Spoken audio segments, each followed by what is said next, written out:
Bonjour à toutes et à tous. Nous allons corriger aujourd'hui l'exercice numéro 3 du TD des nombres complexes pour la terminale scientifique. Donc, regardons le sujet. Alors, ça porte essentiellement sur l'écriture exponentielle. Donc, on considère deux points du plan complexe, m et n, respectivement d'affixe 1 plus i et moins 2 plus 2i. La première chose à faire, c'est de mettre les affixes sous forme trigonométrique. Donc c'est ce que nous allons faire. Alors,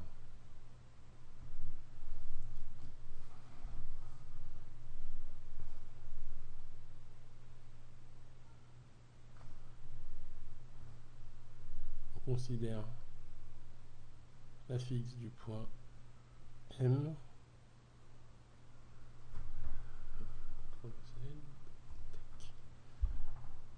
Donc on a écrit l'affixe du point M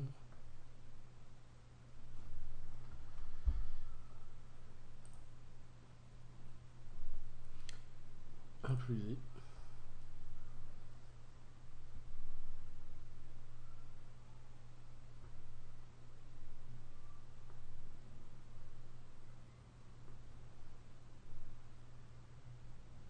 l'affixe du point N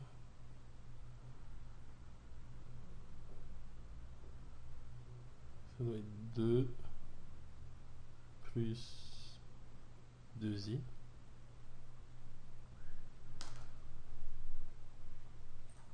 On vérifie. C'est moins 2 plus 2i. Évidemment.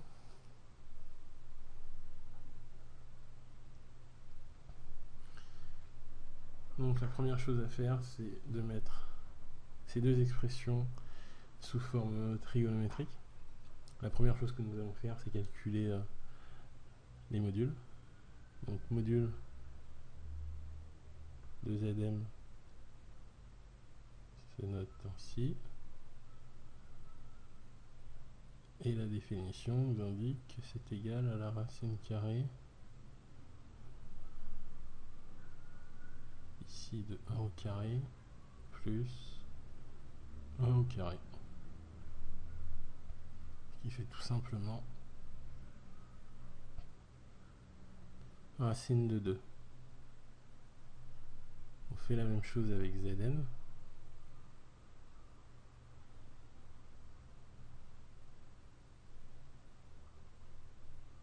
Donc module de Zn va être égal à la racine carrée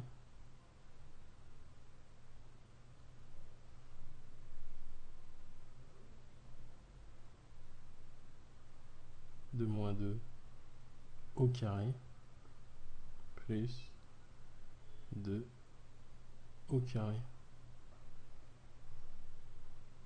Moins 2 au carré, ça fait 4. 2 au carré, ça fait 4. Donc on obtient racine de 8. Racine de 8 pouvant s'écrire 2 racine de 2.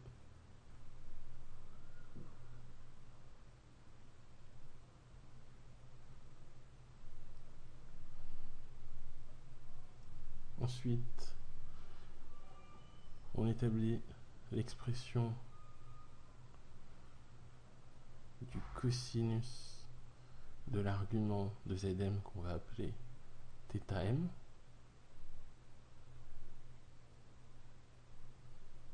Ça va être égal à la partie réelle, donc à 1 sur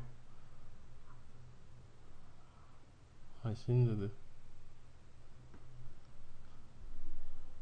Idem pour le sinus.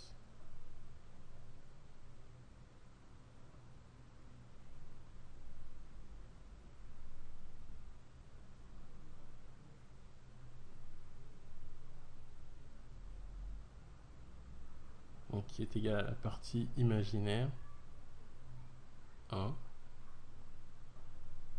sur le module divisé par racine de 2. Alors, on a déjà vu cette expression dans le précédent TD, et on sait que le couple associé cosinus, alors, donc je disais, on sait que le couple associé 1 sur racine de 2 pour le cosinus et le sinus correspond à l'angle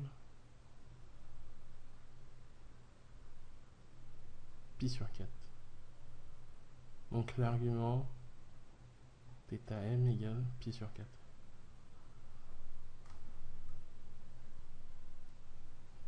Ce qui me permet d'indiquer que Zm est égal au module, donc racine de 2,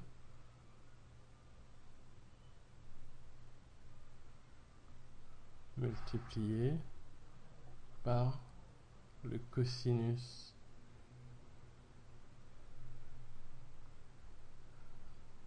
de l'argument, donc pi sur 4, plus i facteur du sinus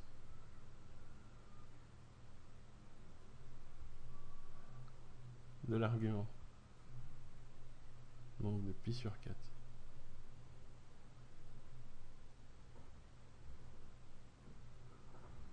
Donc voilà pour l'écriture trigonométrique de Zm.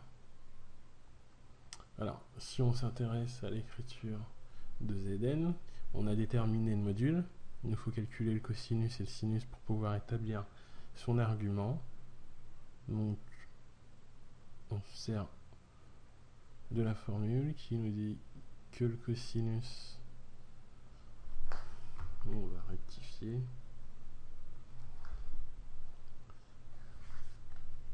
décidément,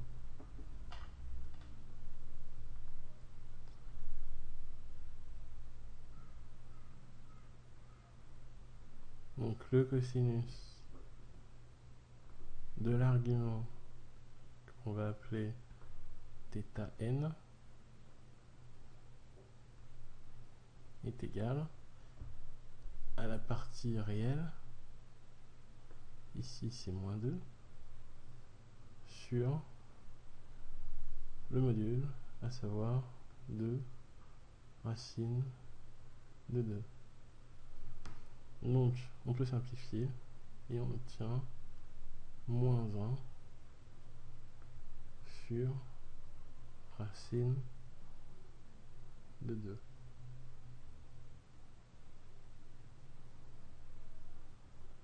On fait la même chose avec le sinus. Donc sinus de l'argument θn égale partie imaginaire de sur le module, à savoir 2 racine de 2. On simplifie, on obtient 1 sur racine de 2. L'argument, l'angle associé au couple moins 1 sur racine de 2, 1 sur racine de 2,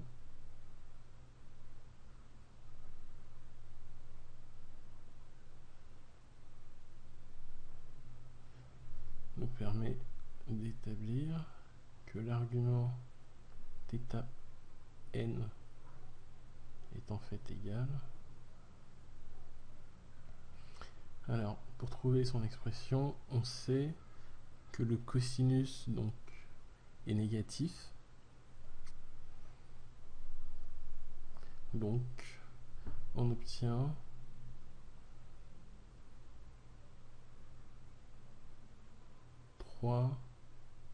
pi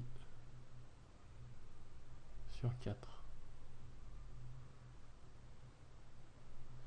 Alors, comment j'ai obtenu cette valeur? Si je trace rapidement un cercle à main levée, on va supposer que ce soit un cercle trigonométrique. On avait vu dans le précédent TD qu'un sur racine de 2, c'est équivalent, enfin c'est égal à racine de 2 sur 2.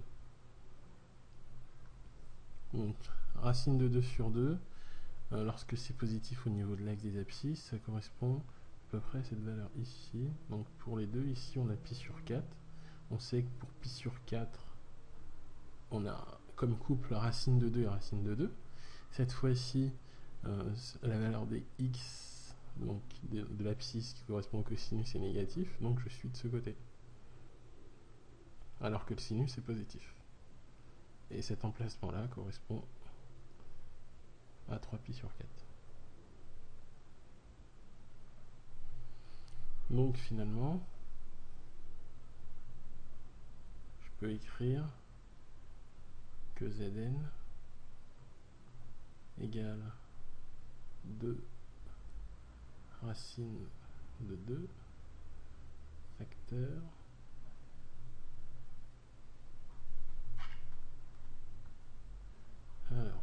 facteur du cosinus de l'argument, donc 3pi sur 4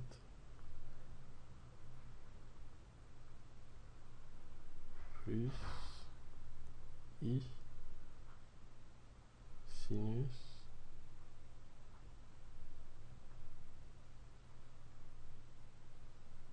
pi sur 4.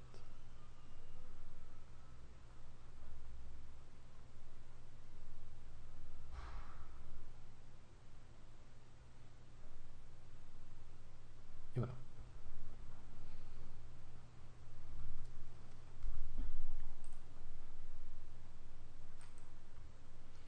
Alors, nous venons de répondre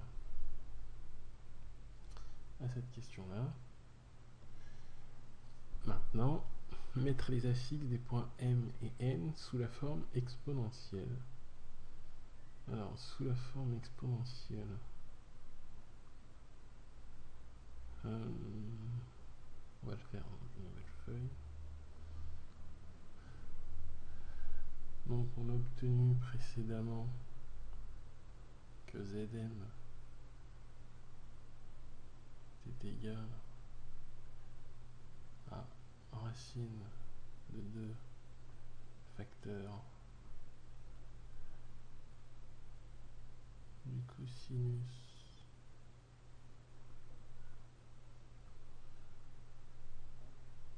pi sur 4 plus i sin de pi sur 4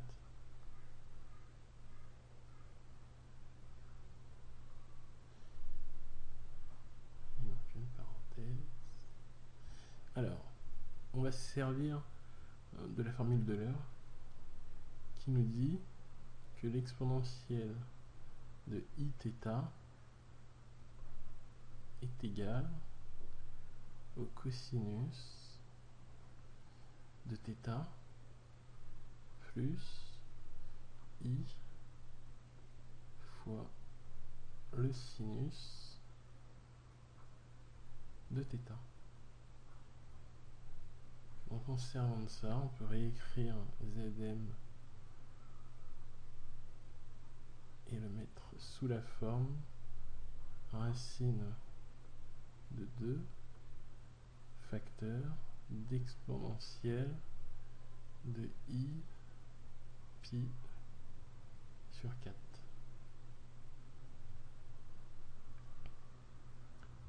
Voilà la forme exponentielle de Zn. Pour ce qui est de Zn, mais on reprend son expression précédente. Donc Zn égale 2 racine de 2 facteurs du cosinus de son argument qu'on avait établi et qui vaut 3pi sur 4 plus I sinus 3pi sur 4. Donc on se sert de la même formule de l'heure pour indiquer que Zn est égal à 2 racine de 2 facteurs d'exponentielle I fois 3pi sur 4. Et ceci est la forme exponentielle de Zn.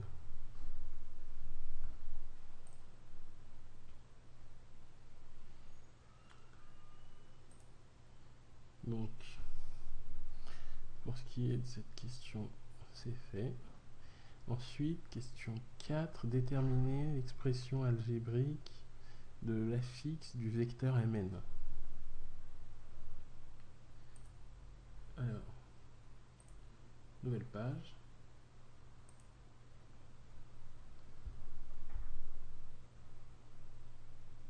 Vecteur Mn.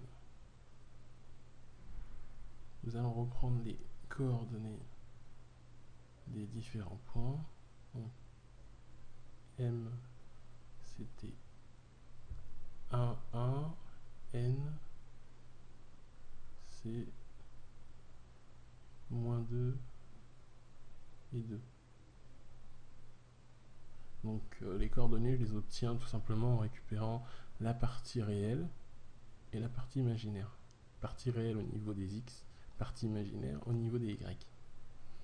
Donc à partir de là, on peut appliquer les propriétés associées au vecteur. Et l'on sait, si l'on cherche les coordonnées du vecteur Mn,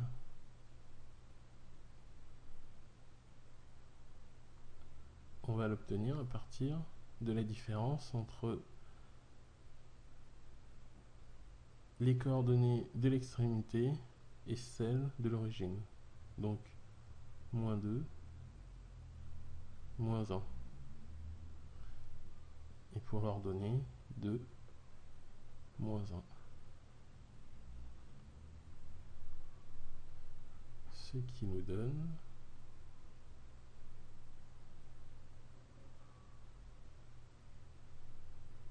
Mn, moins 3 et 1. Voici les coordonnées du vecteur Mn. Donc nous repassons à une écriture sous forme d'affixe. Donc l'affixe du vecteur Mn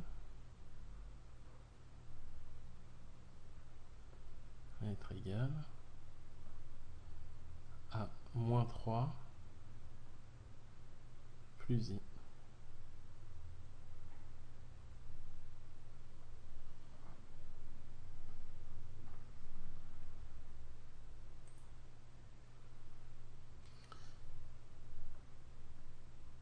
Donc nous obtenons ainsi l'expression algébrique de l'affixe du vecteur Mn. Ensuite, donner l'expression trigonométrique de la fixe du vecteur Mn. Alors pour cette question, en fait,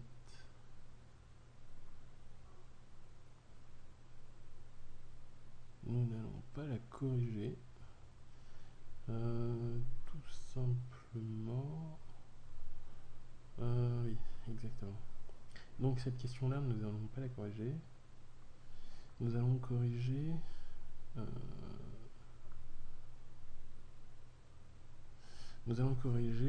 la 6 et la 7. Donc pour la 6, donner la fixe du point I milieu de Mn. Pardon. Alors, eh bien, on va le faire sur une nouvelle feuille. Alors, on peut rappeler ce que j'ai indiqué. Le point M de coordonnées 1, 1. Le point N de coordonnées moins 2, 2.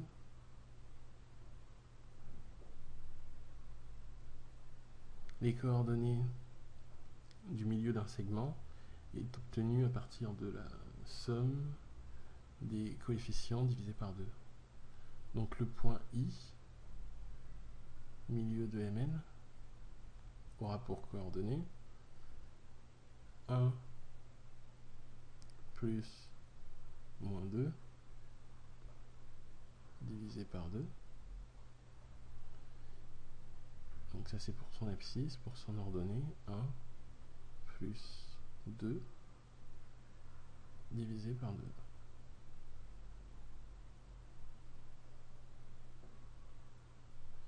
Donc voilà, on va simplifier cette écriture. Les coordonnées du point I, donc moins 2 plus 1, ça fait moins 1. Donc moins 1 sur 2.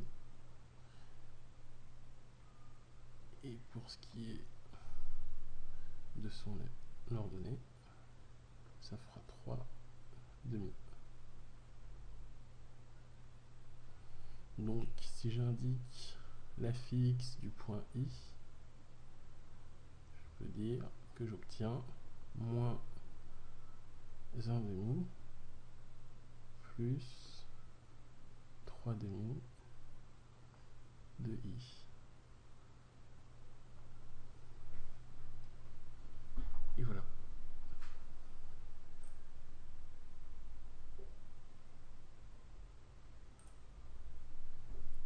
Donc il s'agissait de la question 6. Alors, je vous ai pas indiqué pourquoi on n'avait pas corrigé la 5, c'est simplement parce que on tombe pas sur une valeur une valeur particulière de l'argument. C'est pour ça qu'on ne corrige pas, ça va nous donner une valeur approchée. Donc voilà, c'est pour ça qu'on ne corrige pas. Donc la 7, bien, il faut placer les points. Donc on va se servir de géoplan.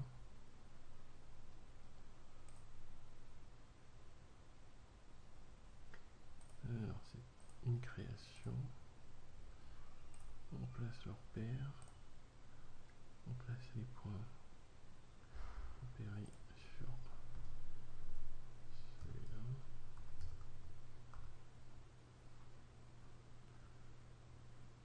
Alors celui-là c'est le point M.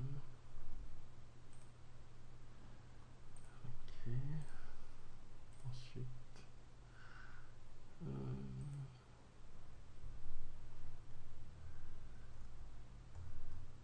Moins 2, 2, c'est le point N.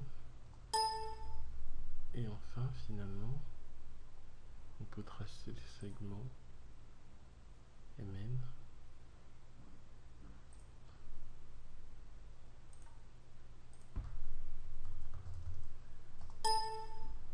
Et on peut aussi déterminer le milieu. Donc nom du segment Mn. Et on devra retrouver ce qu'on a obtenu. On va l'appeler I. il nous le place.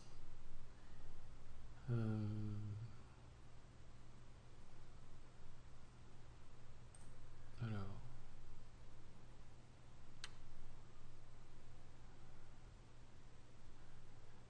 on aurait pu utiliser aussi... Ouais, bon, ce sera pour la prochaine fois.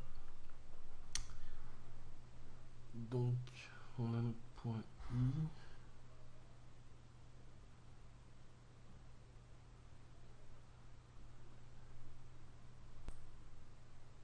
Donc on va demander à Géoplan de nous afficher les coordonnées du point I.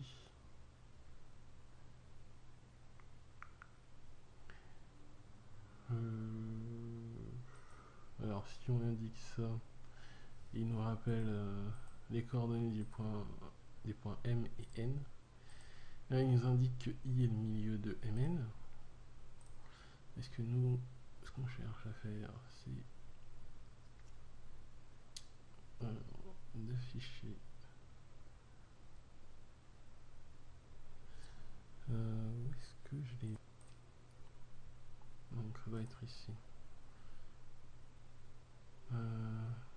Voilà, c'est ici.